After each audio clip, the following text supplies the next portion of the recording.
INS Vikrant 2 सितंबर को इसका पुनर्जन्म होगा। पीएम मोदी इसे इंडियन नेवी को सौंपेंगे। नया आईएनएस विक्रांत भारत में बना पहला एयरक्राफ्ट कैरियर है। और ये मंडे मेगा स्टोरी है इसी आईएनएस विक्रांत के पुनर्जन्म की। आईएनएस विक्रांत की कहानी शुरू होती है 4 मार्च 1961 से। उत्तरी आयरलैंड का बेलफास्ट भारत की उच्चायुक्त विजय लक्ष्मी पंडित ब्रिटेन से खरीदे गए एचएमएस हरक्यूलिस के डेक पर पहुंची। उन्होंने यहां इंडियन नेवी का झंडा फहराया। नेवी में शामिल होते ही इस एयरक्राफ्ट कैरियर का नाम रखा गया आईएनएस विक्रांत। 31 जनवरी 1997 को नेवी से रिटायर होने तक 36 सालों में आईएनएस विक्रांत ने देश की बड़ी सेवा की। 1971 की जंग में आईएनएस विक्रांत ने अपने सीहॉक लड़ाकू विमानों से बांग्लादेश में मौजूद पाकिस्तानी सैनिकों का संहार किया। कारगिल जंग के बाद भविष्य के खतरों से निपटने की तैयारी हो रही थी। प्रस्ताव रखा गया एक विशाल एयरक्राफ्ट कैरियर बनाने का जो स्वदेशी हो। इंडियन नेवी के पास ऐसे युद्धपोत ऑपरेट करने का एक्सपीरियंस तो था, लेकिन बनाने का नहीं। अटल सरकार में कैबिनेट कमेटी ऑन सिक्योरिटी ने 2002 में इस प्रोजेक्ट को मंजूरी दी। इंडियन नेवी के डीएनडी ने इसका डिजाइन बनाया। कोचिन शिपयार्ड लिमिटेड में इसका 60:40 के रेशियो के साथ कंस्ट्रक्शन शुरू हुआ, यानी 60% भारतीय सम्मान और 40% विदेशी।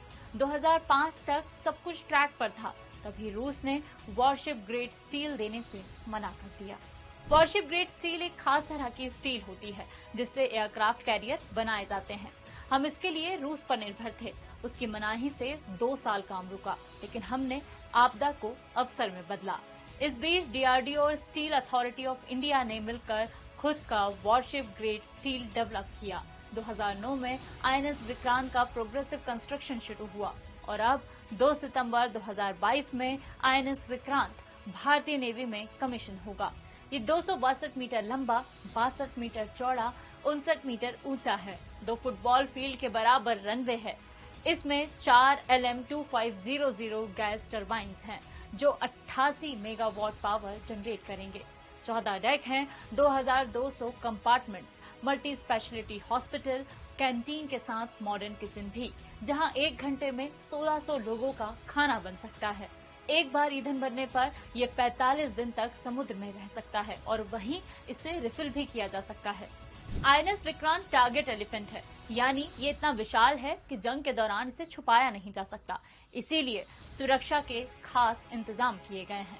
विक्रांत में 32 मीडियम रेंज की सरफेस टू एयर मिसाइल होंगी, AK-630 रोटरी कैनन्स और Indian anti missile naval decoy system से लैस होगा। इसके अलावा किसी भी एयरक्राफ्ट कैरियर की तरह इसमें भी MiG-29K जैसे फाइटर जेट्स और MH-60R जैसे एडवांस लाइट हेलीकॉप्टर्स भी होंगे। आईएनएस विक्रांत का 76% हिस्सा पूरी तरह भारतीय है। इसके साथ ही हम उन चुनिंदा देशों में शुमार हो गए हैं जो एयरक्राफ्ट कैरियर डिजाइन करने और बनाने दोनों में सक्षम हैं।